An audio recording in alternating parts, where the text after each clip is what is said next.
ये भ्रम देखी और उस भ्रम पर्वों के बीच में उसके पीछे छिपे हुए थे, तो उसकी अंक कहीं ना कहीं कम रह गई थी। उस बच्चे ने जो टारगेट बनाया था वो टारगेट से कहीं ना कहीं चूक गया था।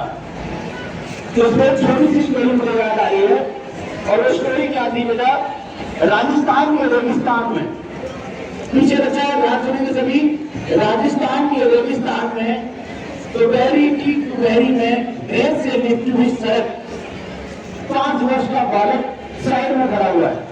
ठीक दोपहर का समय हो, मतलब बालक साइड में खड़ा हुआ है और वो वेट कर रहा है कि गाड़ी आए और मैं उसको हाथ दूंगा और रुक जाए।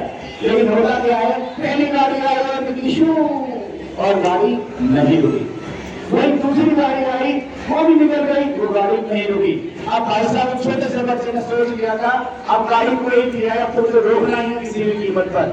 अंक देखना सुनना ध्यान से, ये आपके लिए अंक।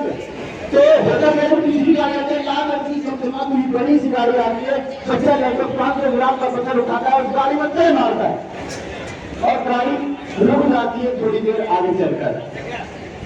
आगे के गेट खोलने से पहले पीछे के गेट खोलते हैं और पीछे के गेट खोलते ही एक साहब उतरते हैं गाड़ी से और वो साहब सफेद रंग का सूट बूट पहन के उतरते हैं, आओ में बनाता हुआ आते और चेक करते हैं बच्चे के कान पे और बच्चा ध्यान से गिरता है। लगभग 5 वर्ष का बच्चा आंखें से आंसू निकलता है, वो रोता रहता है।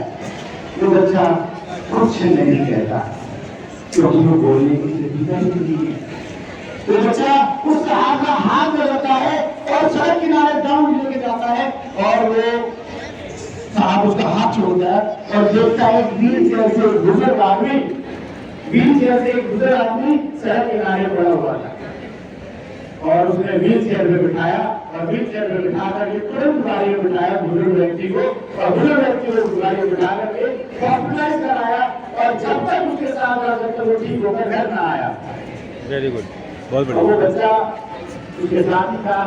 आगे दिन ड्राइवर साहब आते हैं, उनके बाद छुट्टी के दिन आते हैं और बोलते हैं साहब वो जांच करना आप ही है साहब, वो गाड़ी में ट्रैक से पड़ा हुआ है, गाड़ी में दाग लग गया है, क्या उसे हटवा दूं? नहीं, उस टैंक को मत हटवाइए, वो टैंक मुझे याद दिलाते रहेगा कि मुझे सदन बंदों की सहायता करनी है, मुझे जिस समय किसी को मेरी जरूरत है तो उस समय मुझे उसकी सहायता करनी है। वो टैंक मुझे याद दिलाएगा और वो टैंक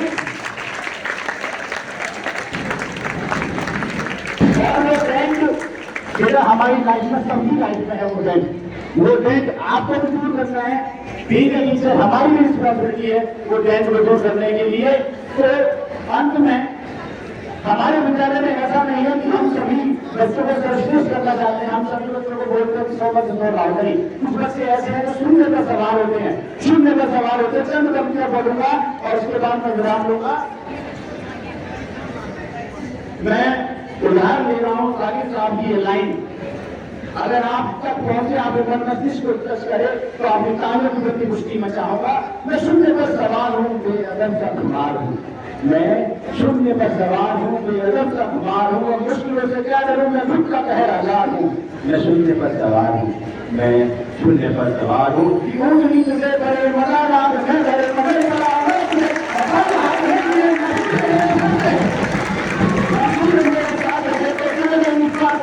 शाम को कागज गया, वो रात से उतना कर गया, जुगनुओं के संगीत का मल्हार हूँ, मैं शून्य पर सवार हूँ, मैं शून्य पर सवार हूँ, मैं शून्य पर सवार हूँ। धन्यवाद आपके प्रेम के लिए।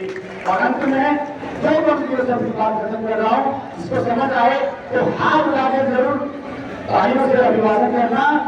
जिनके पास नोट थे, प्यारे बच्चों, जिनके पास नोट थे वो शेड में खड़े रहे, जिनके पास नोट थे वो शेड में खड़े रहे और जिनके पास थे सिक्के वो खड़क ध्वनियों के नाचते रहे, वो खड़क ध्वनियों के नाचते रहे, वो खड़क ध्वनियों के नाचते रहे। धन्यवाद।